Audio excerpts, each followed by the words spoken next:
we are an emotional creature.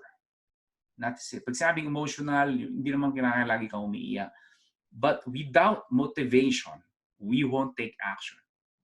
Period. Ulitin ko po, without motivation, we won't take action. That is why you have to identify your big why. The big reason, why do you need to do this? Why do you want to make this happen? There will be time that you will face obstacles, right? There's like something in front of you. Now, you may use this block as a stumbling block, or you may use this as a stepping stone.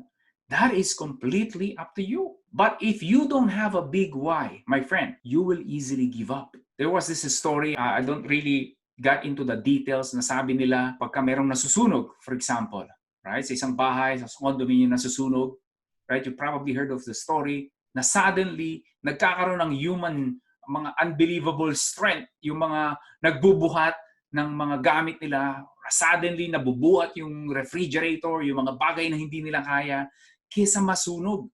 Why? Why those things happen, right? Yung mga adrenaline and all, because there's a bigger reason why they have to do it. Pag hindi nila sinave yung gamit nila, masusunog lahat, they're gonna lose everything. That is real. That is true. There's so many science that prove that.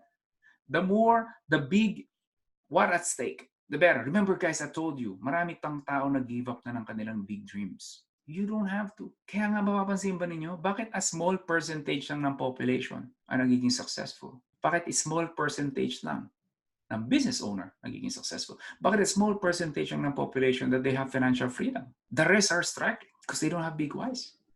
They gave up. They go to television. They go to other entertainment that gives them joy. Watch movie or Friday night gimmick, magiinom sila. I'm not saying those are bad or wrong or evil, but many, they just gave up. They'd rather go there. They have a big future. You have no idea how bright their future is only if they will take action. Wait, before you go, do not forget to click that red subscribe button below. Appreciate it. Thank you for watching.